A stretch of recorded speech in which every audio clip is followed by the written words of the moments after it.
On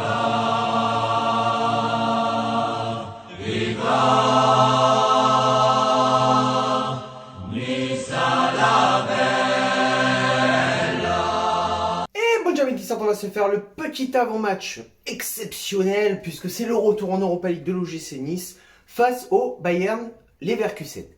Alors, il faut savoir aussi qu'on a la grande chance que le match va être diffusé jeudi en clair sur RMC Story. Voilà, donc pour tous ceux qui ont différentes box, tu tapes RMC Story et tu trouveras le canal où il sera diffusé en clair. Donc c'est celui du Bayern Leverkusen et aussi contre Beersheva, on aura la chance de le voir en clair sans galérer. Pour ce qui est des autres matchs qui seront diffusés et ceux qui n'auront pas la chance de voir le match, j'essaierai de faire des lives pendant le match des différents matchs d'Europa League. Donc il y aura contre le Sparta et ensuite les 3 matchs retour où je ferai des lives et après on suivra le débrief. Et on commence donc cet avant-match face au Bayern Leverkusen. Il faut savoir que le Bayern Leverkusen, donc en ce moment, ils sont à 4 matchs joués, une seule victoire et 3 matchs nuls. Et la seule victoire qu'ils ont eue, c'est ce week-end face à Mayence, qui est quand même le dernier du championnat allemand. Et donc, dans cet avant-match, on va aussi parler, bien sûr, des autres matchs d'Europa League, parce que c'est un avant-match Europa League, en vrai. Voilà, donc, au vu des dernières performances du Bayern Leverkusen, c'est vrai que c'est un club qui est à notre portée. Ça va être difficile de gagner, surtout qu'on joue chez eux. Cependant, le match sera à huis clos, donc il n'y aura pas leurs supporters. On va dire qu'il y a beaucoup d'ingrédients qui sont réunis pour qu'on obtienne une petite victoire face au Bayern Leverkusen, sachant que notre cote est à 4,60. Donc un beau petit billet peut-être à mettre face au Bayern Leverkusen. Mais comme je le disais bien avant, le Bayern Leverkusen est quand même l'équipe qui me fait le moins peur dans notre groupe d'Europa League. Pourquoi? Parce que c'est l'équipe qu'on va prendre le plus au sérieux, puisqu'ils sont favoris, clairement. Donc c'est le club qu'on va prendre le plus au sérieux et où on va tout donner. Enfin, j'espère que l'équipe va tout donner et qu'on va élever un peu notre niveau de jeu, qui en ce moment, on va dire, reflète un peu le niveau de jeu de la Ligue 1. Mais bon, on aimerait être un peu au-dessus et normalement on doit être au-dessus et survoler un peu tout ça. Et donc le principal dans cette Europa League, si on veut passer au moins la phase de poule, c'est déjà chez nous de prendre les points. Voilà.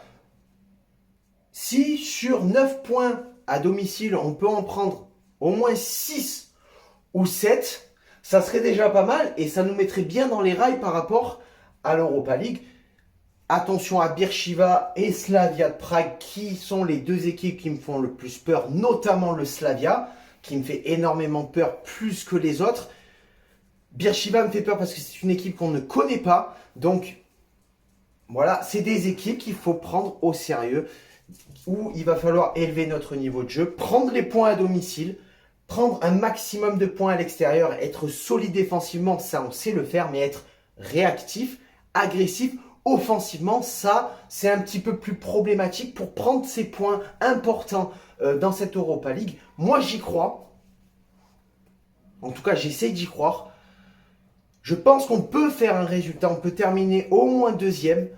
Ça serait déjà pas mal, au moins on serait qualifié. Le mieux serait de terminer 1er pour éviter d'avoir une trop grosse équipe en face de nous en 16e. Mais il va falloir prendre beaucoup de points à domicile et être solide et sérieux à l'extérieur.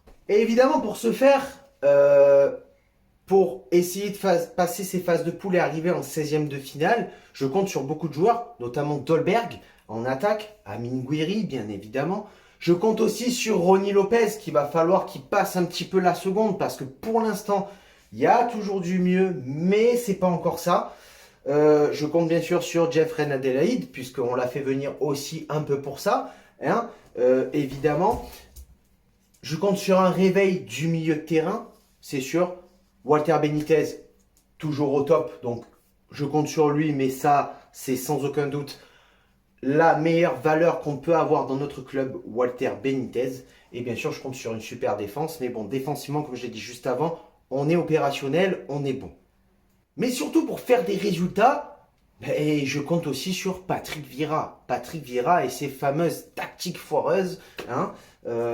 À part la dernière contre Saint-Etienne où j'ai trouvé une formation très intéressante en première mi-temps en tout cas. En deuxième mi-temps, je trouve que on était un petit peu à bout de souffle et cette formation a montré peut-être ses réserves, mais c'était plutôt un bon choix. Pour une fois, il a changé un petit peu, il a innové et c'était une bonne chose face à Saint-Etienne de se rassurer avant d'affronter le Bayern Leverkusen. Mais je compte aussi sur Patrick Vieira, bien évidemment, puisque c'est la pièce maîtresse aussi de notre équipe, puisque sans coach, sans tactique, sans formation, on ne va pas gagner au Bayern Leverkusen. Et voilà, Mikisart, c'est la fin de cette vidéo. Donc tous les ingrédients sont présents pour qu'on fasse une bonne figure face au moins au Bayern de Leverkusen dans notre entrée dans cette Europa League. Voilà, le Bayern en ce moment est un petit peu fébrile, il va falloir profiter, il va falloir surtout jouer 90 minutes complète. Il va pas falloir jouer 10 minutes, 20 ou 45 minutes. Il va falloir jouer 90 minutes complètes. C'est 6 matchs où il va falloir se déchirer le cul pour assurer notre place en 16e de finale. Donc on peut le faire. En ce moment, il va falloir compter sur cette justement faiblesse du Bayern Leverkusen qui n'est pas au top en ce début de saison en Bundesliga. Donc il va falloir y aller. Et sur ce... Ciao viva la Valletta, Nissa Nissa.